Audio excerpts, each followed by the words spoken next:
आप लोगों का हमारे YouTube channel math solution by Abhishek में स्वागत है। तो आज की इस वीडियो में हम कक्षा 6 के अभ्यास 4D के सवालों को हल करेंगे। तो यहाँ पे देखिए 4D के सवाल देखिए, यहाँ पे पहला देखिए यहाँ पे दिया है ये देखिए विषय दिया है और यहाँ पे इसके अंक दिए गए हैं। यानी विषय है ये देखिए हिंदी, अंग्रेजी, गणित, विज्ञान, सामाजिक विज्ञान और उसके देखिए यानी हिंदी में कितने नंबर पाए हैं ऐसे यहाँ पे दिया है, जैसे 10 नंबर, 20 नंबर, 30 नंबर ऐसे यहाँ पे दिया गया है। यहाँ पे देखिए इसके क्वेश्चन को हम देखते हैं। तो यहाँ देखिए पहला क्वेश्चन दिया है, उपर्युक्त दंड आरेख को देखिए जो मोहित द्वारा वार्षिक परीक्षा में विभिन्न विषयों में प्राप्त किए गए अंकों को प्रदर्शित करता है। तो यहाँ देखिए कह रहा है यह दंड आरेख, ये पहला इसका क्वेश्चन है, यह दंड आरेख क्या सूचना प्रदर्शित करता है। तो यहाँ देखिए दिया है मोहित द्वारा वार्षिक परीक्षा में विभिन्न विषयों में प्राप्त किए गए अंकों को प्रदर्शित करता है। यानी यह दंड आरेख यानी उपर्युक्त दंड आरेख जो कि क्या है, मोहित द्वारा वार्षिक परीक्षा में विभिन्न विषयों में प्राप्त किए गए अंकों को प्रदर्शित करता है। तो इसे हम क्या लिखेंगे कि विषयों में, यहाँ पे लिख देंगे विषयों में प्राप्त अंक को प्रदर्शित करता है, ऐसे लिख देंगे। ऐसे लिख देंगे वरना हम इस पे लिख दे रहे हैं, इस पर देखिए यहाँ पे क्या लिखेंगे, विषयों में प्राप्त अंक को दर्शाता है यह दंडारेख। यह दंडारेख किसको, विषयों में प्राप्त अंक को दर्शाता है। अब देखिए कह रहा है कि किस विषय में मोहित ने अधिकतम अंक प्राप्त किए हैं। तो कह रहा है किस विषय में मोहित ने अधिकतम मतलब सबसे ज़्यादा, यानी किस विषय में सबसे ज़्यादा अंक प्राप्त किए हैं। तो यहाँ देखिए गणित में देखिए सबसे ऊपर तक गया है, यानी ये जितना ऊपर तक जाएगा यानी जो सबसे बड़ा रहेगा उसमें सबसे ज़्यादा नंबर पाया है। जैसे यहाँ देखिए 80 तक ले गया है, 80 तक ले, 80 से और सभी क्या है, अंग्रेजी ये सब क्या है, सब नीचे हैं। तो सबसे ऊपर कौन सा गया है, गणित वाला गया है। गणित में कितना नंबर पाया है, 80 नंबर, सबसे ज़्यादा। तो किस विषय में मोहित ने अधिकतम प्राप्त किए हैं, अधिकतम अंक प्राप्त किए हैं, तो वो क्या हो जाएगा, यहाँ पे गणित हो जाएगा।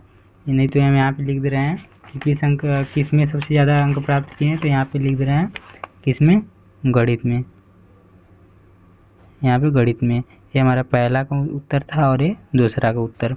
अब देखिए कह रहा है कि किस विषय में न्यूनतम अंक प्राप्त किए, न्यूनतम यानी कम, न्यूनतम यानी कम होता है। तो देखिए सबसे कम किस में प्राप्त है, तो सबसे कम देखिए यहाँ पे सबसे छोटा कौन सा है, सबसे छोटा देखिए सामाजिक विज्ञान वाला है। देखिए यहाँ पे देखिए अगर मिलाएंगे तो 50 पे आएगा, और देखिए ये है तो ये देखिए 50.5 पे आएगा, यानी 50 और आधा। और देखिए हमारा सबसे कम किस में है, सामाजिक विज्ञान में। तो यहाँ पे क्या लिख देंगे, यानी तीसरे का आंसर क्या हो जाएगा, तीसरे का आंसर होगा सामाजिक विज्ञान। सामाजिक विज्ञान में कम न्यूनतम यानी न्यूनतम अंक प्राप्त किया है। अब कह रहा है कि प्रत्येक विषय के नाम और उन विषयों में प्राप्त किए गए अंक भी लिखिए। यानी प्रत्येक विषय का नाम लिखना है और उसमें कितना अंक प्राप्त किया है उसको लिखना है। तो यहाँ देखिए पहला लिख लेंगे, हिंदी लिख ले रहे हैं, हिंदी पहला देखिए शुरू हिंदी है, तो हिंदी देखिए किस में कितना पाया है, हिंदी में देखिए हिंदी में पाया है 60 नंबर, हिंदी में 60 नंबर। तो यहाँ पे लिख लेंगे 60 नंबर। अब हिंदी के बाद देखिए कौन सा विषय है, हिंदी के बाद देखिए अंग्रेजी है। तो क्या लिखेंगे, यहाँ पे कॉमा लगा दे रहे हैं, यहाँ पे लिखेंगे अंग्रेजी। अंग्रेजी में कितना पाया है, अंग्रेजी में देखिए यहाँ पर है 50 और आधा यानी 55, 50 5 55, 55 नंबर इसमें पाया है। कॉमा लगाएंगे 55 देखिए कैसे होगा, देखिए 30 और 40 इसके बीच में कितने का गैप है, 10 का गैप है। ऐसे ही 50 और 60 के बीच में आधा यानी 10 का गैप है। तो यहाँ पे क्या होगा, आधा क्या होगा, 10 का गैप है यानी आधा 5 होगा। तो 50 और 5 55 हो जाएगा। अब देखिए आगे क्या है, गणित है। तो यहाँ पे क्या लिखेंगे, गणित लिखेंगे। अब देखिए गणित में कितना नंबर प्राप्त किया है, गणित में देखिए गणित में किया है 80 नंबर। यहाँ पे गणित में कितना किया है, 80 नंबर। तो यहाँ पे क्या लिखेंगे, 80 लिखेंगे। अब देखिए गणित हो गया, अब क्या है, गणित के बाद विज्ञान है, विज्ञान यहाँ पे लिखेंगे। अब विज्ञान में देखिए कितना पाया है, विज्ञान में देखिए पाया है, विज्ञान में अगर यहाँ तक लेकर जाएंगे तो 70 और यहाँ पे आधा पे आ रहा है यानी 70 5 75 नंबर पाया है, 75 नंबर। फिर उसके बाद है सामाजिक विज्ञान। तो यहाँ लिखेंगे सामाजिक विज्ञान, सामाजिक विज्ञान में कितना पाया है, सामाजिक विज्ञान देखिए सबसे कम पाया है यानी 50 नंबर। तो यहाँ पे क्या लिख देंगे 50। ये हमारा आंसर हो गया किसका, चौथे वाले का। अब देखिए आगे का सवालों को देखते हैं। आगे देखिए दिया है निम्नांकित आरेख वर्ष 2000 से लेकर 2000 इसको कहेंगे यानी से लेकर 2000 से लेकर 2004 में सरकार द्वारा खरीदे गए गेहूं की मात्रा दर्शाता है। यह यानी आरेख जो बना है यह सरकार द्वारा 2002 से लेकर 2004 में खरीदे गए गेहूं की मात्रा को दर्शाता है। और इसमें देखिए यहाँ पे क्वेश्चन पूछा है कि उपर्युक्त दंड आरेख पर आधारित निम्नलिखित प्रश्नों को उत्तर दीजिए। इसमें पहला क्वेश्चन दिया है इस आरेख का पैमाना क्या है। तो इस आरेख का पैमाना देखिए यहाँ पे दिया है पैमाना 1 सेमी बराबर 5000 टन। तो यही यहाँ पे लिख लेंगे, यहाँ पे लिख देंगे 1 सेमी बराबर, यहाँ पे देखिए क्या लिखा है 1 सेमी बराबर पैमाना क्या है हमारा, पैमाना 1 सेमी बराबर, यहाँ पे हजार हिंदी में लिखेंगे 5000 टन। तो 1 सेमी बराबर 5000 टन यही लिखा है, यही लिख देंगे। अब देखिए कहा है कि इस वर्ष में गेहूं की अधिकतम मात्रा खरीदी गई है और कितनी। तो किस वर्ष में गेहूं की अधिकतम मात्रा यानी सबसे ज़्यादा, अधिकतम यानी सबसे ज़्यादा। तो देखिए 2004 में सबसे ज़्यादा खरीदी गई है और उससे सब छोटा है। और देखिए सबसे ज़्यादा किसका गया है, सबसे ज़्यादा 2004 में गया है गेहूं की मात्रा यानी सबसे ज़्यादा 2004 में खरीदा गया है। तो यहाँ पे क्या लिख देंगे, यहाँ पे हम लिख देंगे 2004, यहाँ पे लिखेंगे किसमें कितने में 2004 में खरीदा गया है। हमारा दूसरा का क्वेश्चन आंसर है और ये हमारा पहला का था यानी दूसरा का, यहाँ पे इसका था ये वाला पैमाना वाला और ये दूसरा का 2004 हो गया। और इसमें देखिए दो क्वेश्चन पूछा है, एक कहा है कि मात्रा की अधिकतम मात्रा खरीदी गई है और कितनी खरीदी गई है, और कितनी खरीदी गई है। तो देखिए 30 तक, ये ग्राफ कितना तक गया है 30 तक गया है। तो 30 तक गया है यानी 30,000 क्या हो जाएगा 30,000 टन, 30,000 टन इसका आंसर हो जाएगा।